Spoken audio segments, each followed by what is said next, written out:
بسم اللہ الرحمن الرحیم۔ سامعین کرام، آپ سن رہے ہیں عمران سیریز شوگی پاما کی قسط نمبر 4 اور اس کے مصنف ہیں مظہر کلیم ایم۔ آپ اگر میرے چینل کہانی گھر پر نئے ہیں اور آپ نے ابھی تک میرا چینل سبسکرائب نہیں کیا تو میرے چینل کہانی گھر کو سبسکرائب کر لیجئے اور بیل آئیکن پر کلک کر دیجئے تاکہ نئے آنے والی کہانی کی اطلاع بر وقت آپ تک پہنچ سکے۔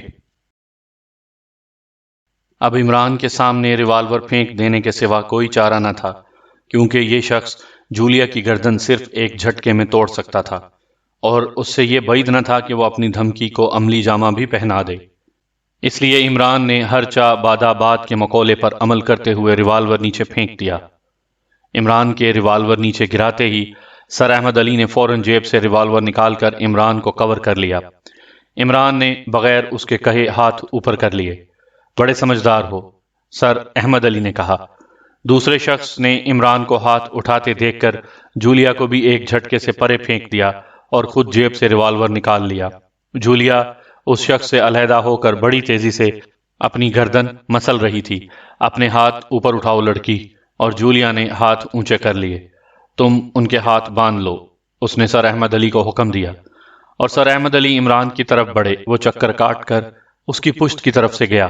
چند ہی منٹ بعد عمران اور جولیا کے ہاتھ ان کی پشت پر باندھے جا چکے تھے۔ اس کے بے ہوش ساتھی کے ہاتھ بھی باندھ دو، کہیں راستے میں اسے ہوش نہ آ جائے۔ اور سر احمد علی نے بے ہوش پڑے ہوئے صفدر کے ہاتھ بھی پشت پر باندھ دیے۔ عمران کو راستے کا لفظ سن کر اطمینان ہوا کہ وہ انہیں یہیں چھوڑ کر نہیں جا رہے، بلکہ ساتھ کہیں اور لے جانا چاہتے ہیں، کیونکہ اسے خطرہ تھا کہ کہیں وہ مندر کو ڈائنامائٹ سے اڑا دیں اور انہیں مندر میں چھوڑ دیں، کیونکہ وہ خود ان کے ہیڈ کوارٹر جانا چاہتا تھا۔ آج رات قدرت نے خود اسے یہ موقع دے دیا تھا، ورنہ اب تک وہ اندھیرے میں ٹامک ٹوئیاں مارتا پھر رہا تھا۔ جتنی دیر میں سر احمد علی نے ان لوگوں کے ہاتھ باندھے، دوسرا شخص اپنے سامنے ایک چھوٹی سی مشین رکھے جو یقیناً ٹرانسمیٹر تھا، کسی کو کال کرتا رہا۔ Hello S2 speaking, hello S2 speaking. چند لمحوں بعد دوسری طرف سے ایک آواز ابھری ہوئی آئی۔ S1 on the line.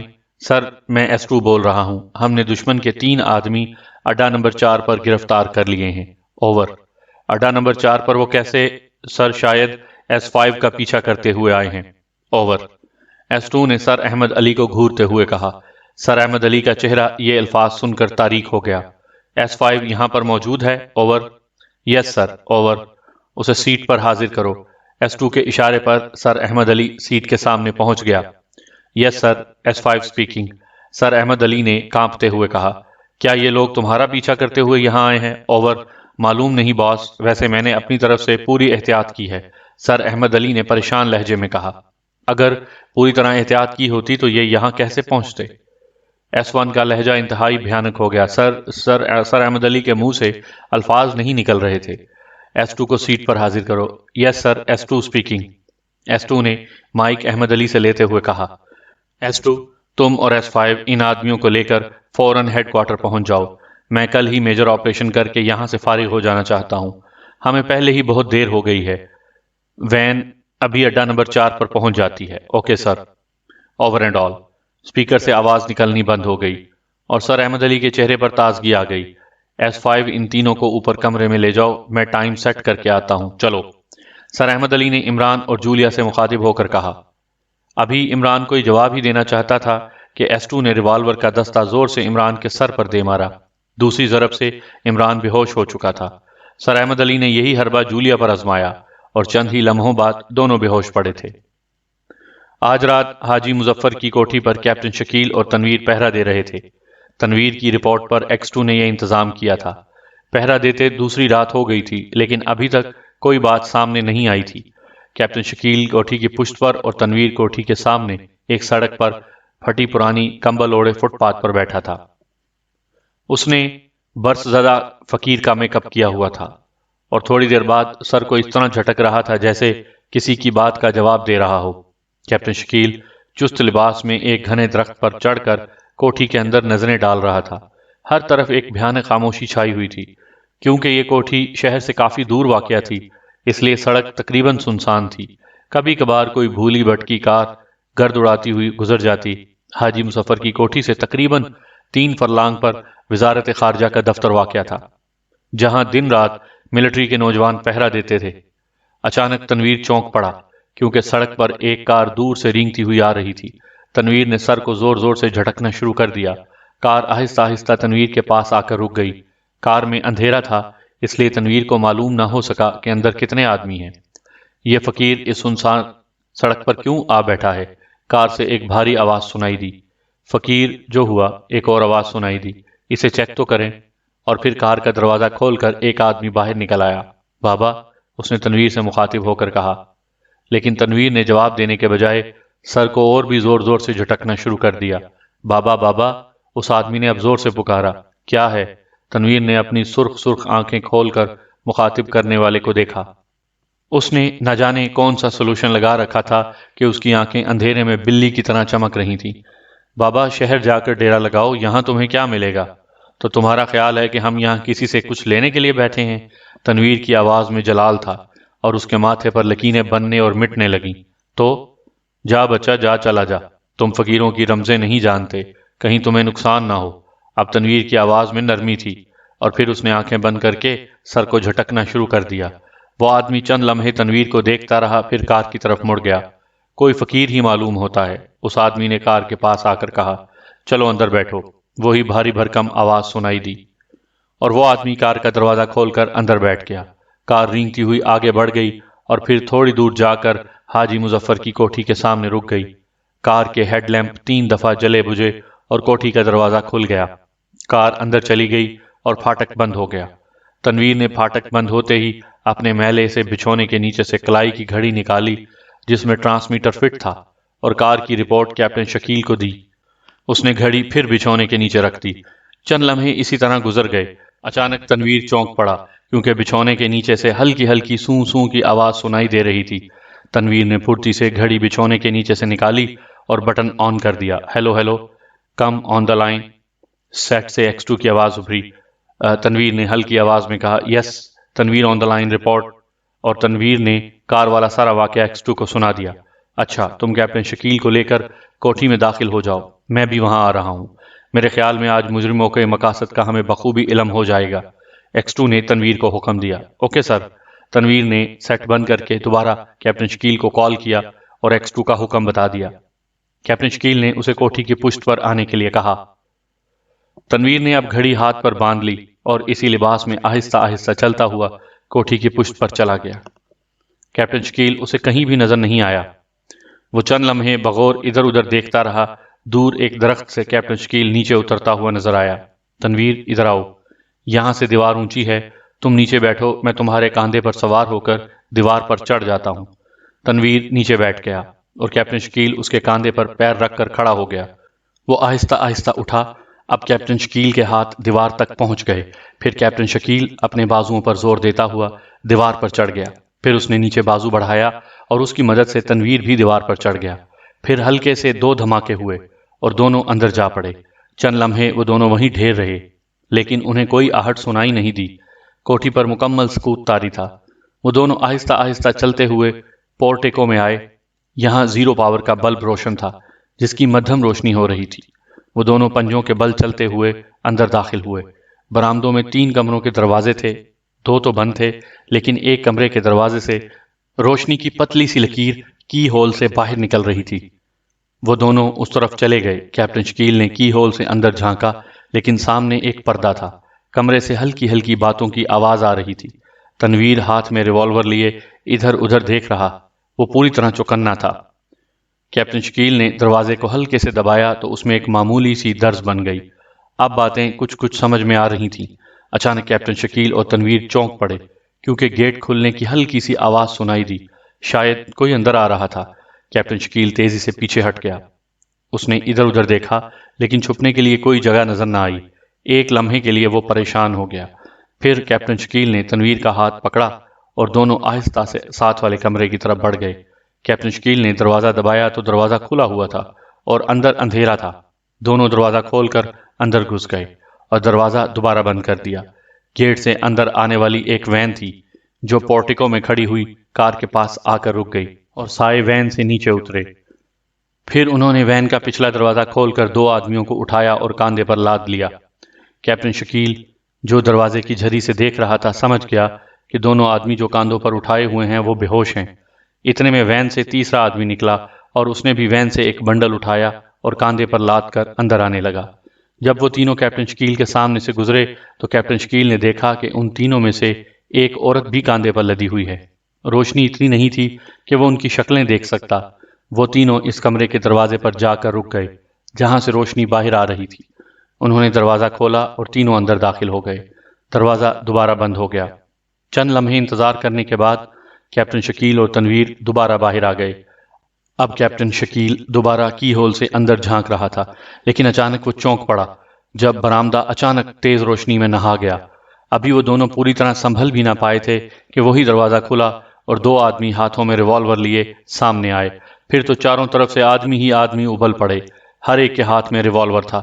Captain Shakeel اور تنویر حیرت سے آنکھیں پھاڑے دیکھ رہے تھے۔ آدمی ان کے چاروں طرف سے اندھیرے ہی سے نکلے تھے۔ اس کا مطلب تھا وہ جب کوٹھی کے اندر داخل ہوئے تھے تب ہی سے وہ ان کی نظروں میں تھے۔ اپنے ریوالور نیچے گرا دو، ان میں سے ایک نے حکم دیا، اور وہ دونوں ریوالوروں کے سائے میں دروازے کے اندر داخل ہوئے۔ ان کے اندر جاتے ہی دروازہ بند ہو گیا۔ ان کے ساتھ صرف دو آدمی اندر داخل ہوئے۔ اندر داخل ہو کر انہیں حیرت کا ایک اور شدید جھٹکا لگا جب انہوں نے فرش پر پڑے ہوئے عمران، جولیا اور صفدر کو دیکھا۔ عمران اور جولیا میک اپ میں تھے اور صفدر اپنی اصلی شکل میں تھا۔ کیپٹن شکیل سمجھ گیا کہ یہ تینوں ہی ابھی وین سے لائے گئے ہیں۔ کمرے میں 6 آدمی کھڑے تھے، 2 تو وہی تھے جو ان کے ساتھ داخل ہوئے تھے۔ کیوں یہی وہ فقیر تھا جو باہر بیٹھا ہوا تھا؟ ان میں سے ایک نے دوسرے سے کہا، ان دونوں کی تلاشی لو۔ اس نے ایک آدمی سے کہا اور وہ آگے بڑھ گیا۔ پھر اس نے ان دونوں کی جیبوں میں ہاتھ ڈال کر دیکھا۔ ریوالور تو وہ پہلے ہی باہر چھوڑ آئے تھے، اس لیے جیبوں میں اب کیا ملنا تھا۔ تلاشی کے بعد ان دونوں کے ہاتھ پشت پر باندھ دیے گئے اور انہیں ایک طرف کھڑا کر دیا گیا۔ اب وہ سارے کرسیوں پر بیٹھ گئے۔ میرے خیال میں باس کا انتظار کر لیں، پھر وہ خود ہی ان سب سے پوچھ گچھ کر کے ان کے متعلق فیصلہ کریں گے، اس آدمی نے کہا۔ باقی سب نے اس کی تائید میں سر ہلا دیا۔ تھوڑی دیر خاموشی میں گزر گئی۔ پھر اچانک دروازہ کھلا اور ایک نقاب پوش سر سے پاؤں تک سیاہ لباس میں داخل ہوا۔ وہ سب کھڑے ہو گئے۔ سیاہ پوش نے ایک نظر عمران، جولیا، صفدر، شکیل اور تنویر پر ڈالی، پھر آگے بڑھ کر ایک کرسی پر بیٹھ گیا۔ یہ دو کون ہیں؟ اس نے کیپٹن شکیل اور تنویر کی طرف اشارہ کرتے ہوئے کہا۔ سر یہ دونوں کوٹھی میں گھسے ہوئے تھے، ان میں سے ایک نے جواب دیا۔ میرے خیال میں یہ سب میک اپ میں ہیں، ان کا میک اپ صاف کرو، باس نے حکم دیا۔ اور ان میں سے ایک نے بڑھ کر الماری سے ایک بوتل نکالی اور ان سب کے منہ دھلوائے۔ صفدر تو پہلے ہی اصلی شکل میں تھا، باقی سب کا بھی میک اپ صاف ہو گیا اور اب وہ اصل شکل میں تھے۔ اوہو، یہ سب تو X2 کی ٹیم کے ارکان ہیں۔ ان کی اصل شکلیں دیکھ کر ان کا باس بھی چونک پڑا۔ گڈ، ہماری سب سے بڑی مشکل خود بخود حل ہو گئی۔ اب صرف ان کا باس X2 رہ گیا ہے، وہ بھی قابو میں آ جائے گا۔ ویسے بھی وہ اپنی ٹیم کے بغیر ہمارا کچھ بھی نہیں کر سکتا۔ S6 تم ان سب کو ہوش میں لاؤ، اور S2 تم اس کالے حبشی کو لے آؤ جسے اس دن ہوٹل سے ٹریپ کر کے کوٹھی سے پکڑا تھا۔ اوکے، اور S2 کمرے سے باہر نکل گیا۔ S6 نے آگے بڑھ کر جیب سے ایک چھوٹی سی شیشی نکالی اور باری باری عمران، جولیا اور صفدر کی ناک سے لگا دی اور خود پیچھے ہٹ گیا۔ سب سے پہلے صفدر ہوش میں آیا۔ اس نے تو پہلے ادھر ادھر دیکھا، پھر اچھل کر بیٹھ گیا۔ پھر عمران نے ایک زوردار چھینک ماری اور اٹھ کر بیٹھ گیا۔ میری جان، ایک بار پھر میرے پاس آؤ، میں جی بھر کر تمہیں دیکھنا چاہتا ہوں۔ عمران نے دوبارہ آنکھیں بند کر لیں، لیکن پھر جلدی سے کھول دیں۔ ارے وہ تو سارا خواب تھا، یہ کہہ کر وہ اٹھ بیٹھا اور پھر آنکھیں جھپکا جھپکا کر چاروں طرف دیکھنے لگا۔ اس کے چہرے پر حماقت کے آثار تھے۔ اتنے میں جولیا بھی ہوش میں آ گئی اور اب وہ چاروں طرف حیرانی سے دیکھ رہی تھی۔ اور پھر سب چونک پڑے جب انہوں نے جوزف کو ہاتھ اٹھائے اندر آتے دیکھا۔ S2 جوزف کو کور کر کے اندر لا رہا تھا۔ S6 نے آگے بڑھ کر اس کے ہاتھ بھی پشت پر باندھ دیے۔ یہ ایک عجیب نظارہ تھا۔ تقریباً ساری کی ساری سیکرٹ سروس اس وقت بندھی مجرموں کے سامنے تھی اور مجرم اس طرح دندناتے پھر رہے تھے۔ جولیا کے چہرے پر پریشانی کے آثار تھے، لیکن عمران بڑے سکون اور اطمینان سے بیٹھا سب کو یوں دیکھ رہا تھا جیسے ڈنر میں شریک ہو۔ دوستو، اب ہم پوری آزادی سے کام کر سکتے ہیں، نقاب پوش نے کھڑے ہوتے ہوئے کہا، لیکن ان کا فیصلہ ہونا چاہیے۔ ان میں سے ایک نے نقاب پوش سے مخاطب ہو کر کہا، نہیں، ہمارا میجر آپریشن آج رات ہے اور میں چاہتا ہوں کہ انہیں بھی اس نظارے کو دیکھنے کا موقع ملنا چاہیے۔ اس کے بعد ہم ان سب کو گولی مار دیں گے۔ نقاب پوش کا لہجہ فخریہ تھا۔ جیسے آپ کی مرضی، پہلے آدمی نے ادب سے سر جھکا کر کہا، کیا آپ مینڈک کا آپریشن کرنے والے ہیں؟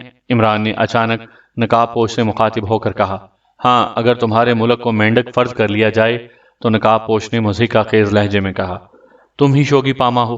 عمران نے نقاب پوش کے فکرے کو نظر انداز کرتے ہوئے کہا، اور وہ سب چونک پڑے۔ ہاں، تمہارا خیال درست ہے، نقاب پوش نے سرد لہجے میں کہا، تو کیا تم اپنی شکل بھی نہیں دکھاؤ گے؟ عمران نے ایسے کہا جیسے کوئی عاشق اپنی محبوبہ کا دیدار کرنے کے لیے بےتاب ہو۔ یہ میرے اصول کے خلاف ہے، نقاب پوش نے جواب دیا۔ ابھی عمران کچھ اور کہنے والا تھا کہ اچانک دروازے سے ایک اور آدمی اندر داخل ہوا اور شوگی پاما اسے دیکھ کر چونک پڑا۔ آنے والا حاجی مظفر تھا، جس کی کوٹھی میں یہ سب کچھ ہو رہا تھا، لیکن اس کے چہرے کی رنگت کچھ اڑی ہوئی تھی۔ اس کے پیچھے ایک آدمی ٹامی گن لیے ہوئے تھا۔ سر، یہ آدمی کوٹھی کے اندر داخل ہونا چاہتا تھا، ٹامی گن والے نے ادب سے کہا۔ کیوں نہ داخل ہو؟ آخر کوٹھی اسی کی تو ہے، شوگی پاما نے مبہم سا جواب دیا۔ آپ لوگ کون ہیں اور میری کوٹھی میں کیا کر رہے ہیں؟ حاجی مظفر نے پریشان لہجے میں کہا۔ تم حکومت کی پالیسی بدلوانا چاہتے تھے، ہم ساری حکومت کو ہی بدل رہے ہیں، لیکن میں نے حکومت بدلنے کو تو نہیں کہا تھا، اور دوسرا، میں اپنی کوٹھی میں خلاف قانون حرکات پسند نہیں کرتا۔ حاجی مظفر نے کہا۔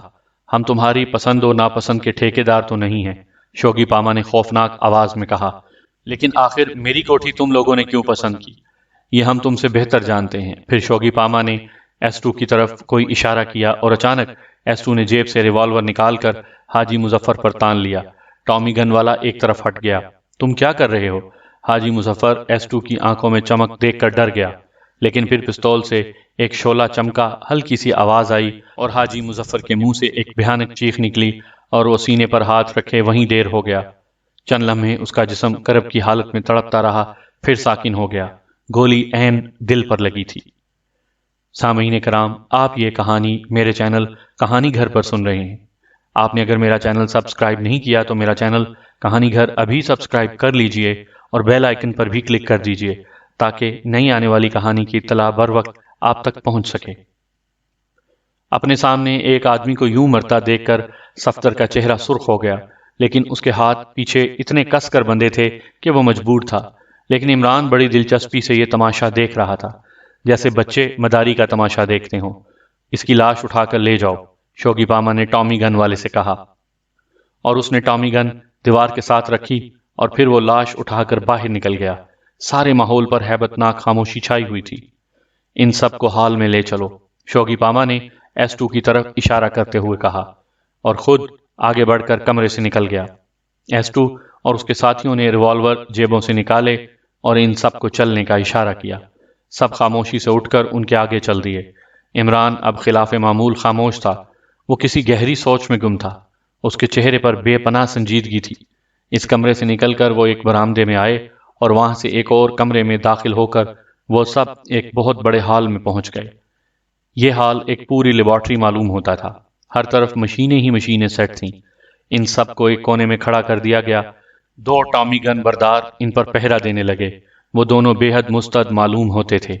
شوگی پاما ایک بہت بڑی میز کے پاس کھڑا تھا، اس کے ہاتھ مشین پر لگے ہوئے ہینڈل پر تھے۔ شوگی پاما کے ساتھی بھی ایک طرف چپکے سے کھڑے ہوئے تھے۔ سب دم بخود تھے کہ نہ جانے شوگی پاما کیا کرتا ہے۔ عمران سوچ رہا تھا کہ اس بار برے پھنسے، مجرم ان کی موجودگی میں کچھ کرنے والے ہیں اور وہ بے بس ہیں۔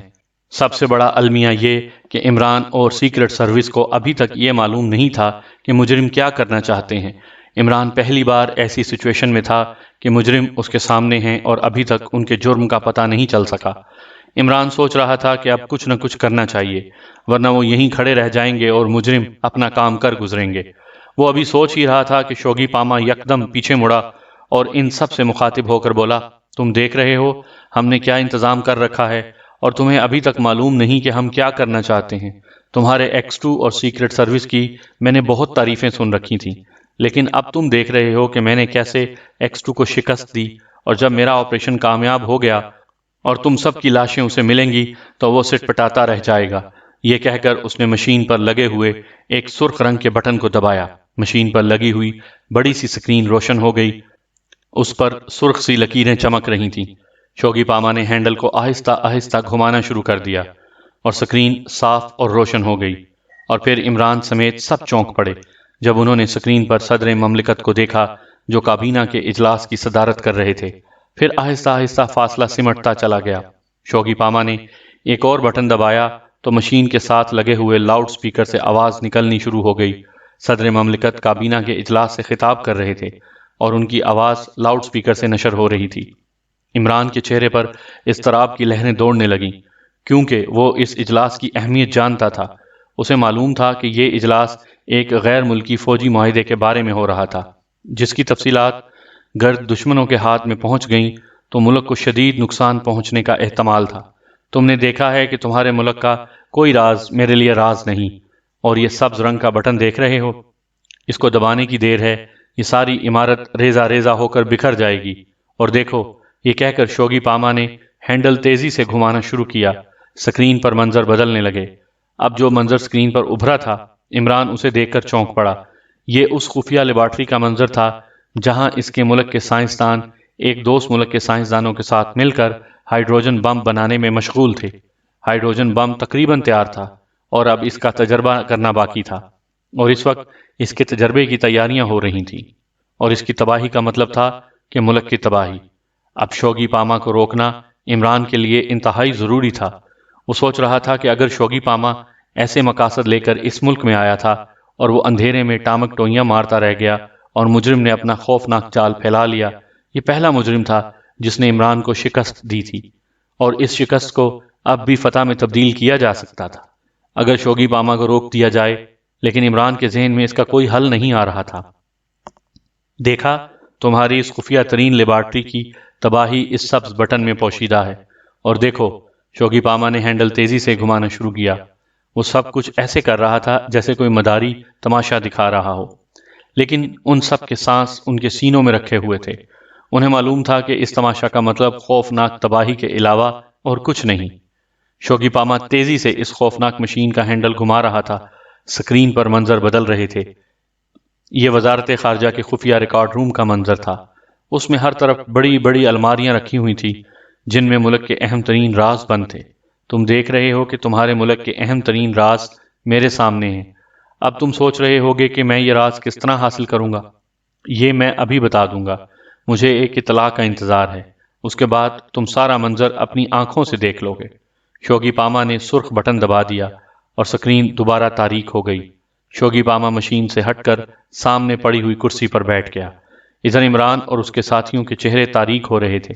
انہوں نے جو کچھ دیکھا تھا اس کا تصور ہی انتہائی بھیانک تھا۔ عمران کے ساتھی صرف یہ سوچ رہے تھے کہ شاید عین موقع پر X2 کی طرف سے کوئی معجزہ رونما ہو جائے، لیکن عمران جانتا تھا کہ ٹیم کے بغیر بلیک زیرو کیا کر سکتا ہے۔ شوگی پاما بیٹھا ایک ایک چہرے کو دلچسپی سے دیکھ رہا تھا۔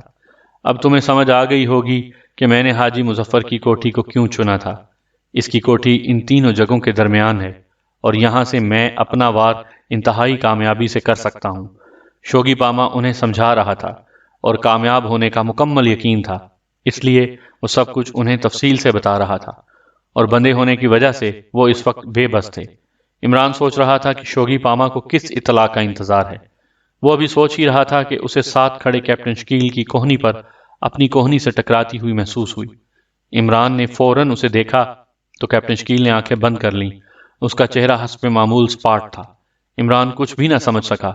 اچانک شکیل نے آنکھیں کھول دی۔ اس نے ایک نظر شوگی پاما کی طرف دیکھا جو اسے دیکھ رہا تھا، پھر اس نے ایک اچٹتی ہوئی نظر عمران کی طرف ڈالی جو حیرت سے اسے تک رہا تھا۔ اس نے دوبارہ اپنی آنکھیں بند کر لیں، پھر آنکھیں کھولیں اور پھر بند کر لیں۔ وہ اپنی آنکھیں اس طرح کھول اور بند کر رہا تھا جیسے آنکھ میں کوئی چیز گر پڑی ہو، لیکن عمران جو اس کی طرف بغور دیکھ رہا تھا چونک پڑا، کیونکہ وہ سمجھ گیا تھا کہ شکیل اسے آنکھوں کے ذریعے پیغام دے رہا ہے۔ یہ ایک انتہائی خفیہ اور جدید کوڈ تھا جسے حال ہی میں عمران کے ملک کے ماہرین نے ایجاد کیا تھا، اور کیپٹن شکیل کو اس کی ٹریننگ ملٹری میں دی گئی تھی۔ عمران کو بھی اس کوڈ کا علم ہوا تھا اور اس نے ایجاد کرنے والے کی ذہانت کی داد دی تھی۔ اب کیپٹن شکیل نے اس کوڈ کو اس موقع پر استعمال کر کے عمران کے دل میں اپنی وقت اور بڑھا لی تھی۔ چند منٹ تک کیپٹن شکیل آنکھیں بند کرتا اور کھولتا رہا، اور پھر اس نے اپنی آنکھیں پھیر لیں۔ عمران نے سارا پیغام سمجھ لیا۔ اسے علم ہو گیا کہ کیپٹن شکیل نے اپنے بندھے ہوئے ہاتھ کسی نہ کسی طرح کھول لیے ہیں۔ عمران دل ہی دل میں اس کی ذہانت کی داد دے رہا تھا۔ اب شوگی پاما کرسی سے اٹھ کر ٹہل رہا تھا۔ اس کے انداز میں بے چینی ظاہر تھی۔ وہ شاید اس اطلاع کا منتظر تھا۔ پہرا دینے والے اپنی اپنی جگہ پوری طرح مستعد تھے۔ اچانک عمران نے کیپٹن شکیل کا ہاتھ اپنی پشت پر رینگتا ہوا محسوس کیا اور اس کے چہرے پر اطمینان کی لہریں دوڑنے لگیں، کیونکہ عمران کے ہاتھوں پر بندھی ہوئی رسی کسی سخت چیز سے آہستہ آہستہ کٹ رہی تھی۔ ویسے عمران اور کیپٹن شکیل بے حس و حرکت کھڑے تھے۔ چند ہی لمحوں میں عمران نے محسوس کیا کہ اس کے ہاتھ رسی کی سخت بندشوں سے آزاد ہو چکے ہیں۔ اب کیپٹن شکیل کا ہاتھ اس کی پشت پر تھا اور اچانک کیپٹن شکیل کے ساتھ کھڑے ہوئے صفدر کو چونکتے دیکھا، لیکن صفدر ذہین تھا، اس کا چہرہ اب سپاٹ تھا۔ عمران سمجھ گیا کہ کیپٹن شکیل پہلے طریقے سے صفدر کے ہاتھ کی رسی بھی کھول رہا ہے۔ چند لمحوں بعد کیپٹن شکیل کے دونوں ہاتھ دوبارہ اس کی پشت پر پہنچ چکے تھے۔ اس کا مطلب تھا کہ صفدر کے ہاتھ بھی رسیوں سے آزاد ہو چکے تھے۔ کیپٹن شکیل نے ایک بار پھر معنی خیز نظروں سے عمران کی طرف دیکھا اور پھر آنکھوں کے جھپکنے کا عمل شروع کیا۔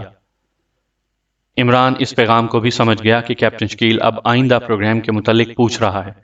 عمران نے بھی اسی طریقے سے بتا دیا کہ وہ چند منٹ انتظار کرے۔ اب عمران سوچ رہا تھا کہ کس طریقے سے اس سچویشن پر قابو پایا جا سکتا ہے۔ پہرا دینے والے مستعدی سے پہرا دے رہے تھے اور اگر وہ ذرا سی بھی حرکت کرتا تو یقیناً ٹامی گن سے انہیں بھون دیں گے۔ اتنے میں ہال کا دروازہ زور سے کھلا اور ایک خوفناک اور گرانڈیل حبشی اندر داخل ہوا۔ اس کا قد اور جسم جوزف سے بے حد مشابہت رکھتا تھا، شاید وہ بھی افریقہ کے کسی خونخوار قبیلے سے تعلق رکھتا تھا۔ اس نے اپنے جسم پر سیاہ رنگ کی پوستین پہن رکھی تھی، اس لیے ظاہری نظر میں ایسا محسوس ہوتا تھا جیسے وہ بنمانس ہو، انسان نہ ہو۔ پوستین کی وجہ سے اس کے سارے جسم پر بال ہی بال دکھائی دے رہے تھے۔ اسے اندر داخل ہوتا دیکھ کر شوگی پاما کی آنکھیں چمکنے لگیں۔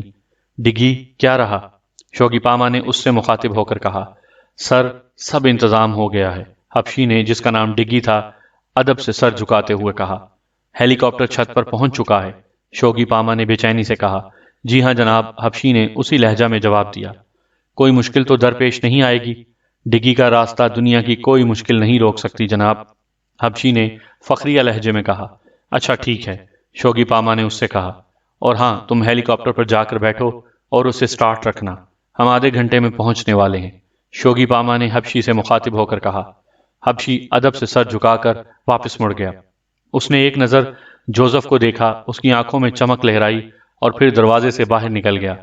عمران نے سوچا شاید شوگی پاما کو اسی اطلاع کا انتظار تھا اور وہ سمجھ گیا کہ شوگی پاما ملک میں تباہی مچا کر اور اپنے مقصد میں کامیاب ہو کر ہیلی کاپٹر کے ذریعے فرار ہونا چاہتا ہے، لیکن شوگی پاما کو جس اطلاع کا انتظار تھا وہ ابھی تک نہیں پہنچی تھی، کیونکہ وہ بدستور اسی طرح ٹہل رہا تھا۔ S2، وہ لوگ ابھی تک نہیں پہنچے؟ شوگی پاما نے S2 کی طرف دیکھتے ہوئے کہا۔ سر، انہیں پہنچ تو جانا چاہیے تھا، S2 نے مودبانہ لہجے میں جواب دیا، اور شوگی پاما دوبارہ ٹہلنے لگا۔ عمران سمجھ گیا کہ شوگی پاما کو دراصل کسی اطلاع کی نہیں بلکہ اپنے چند آدمیوں کا انتظار ہے۔ سامعین کرام، آپ سن رہے تھے عمران سیریز کا ناول شوگی پاما کی قسط نمبر 4، جس کے مصنف ہیں مظہر کلیم امی۔ آپ نے اگر میرا چینل ابھی تک سبسکرائب نہیں کیا تو میرا چینل سبسکرائب کر لیجئے اور بیل آئیکن پر کلک کر دیجئے تاکہ نئے آنے والی ویڈیو کی اطلاع بر وقت آپ تک پہنچ سکے۔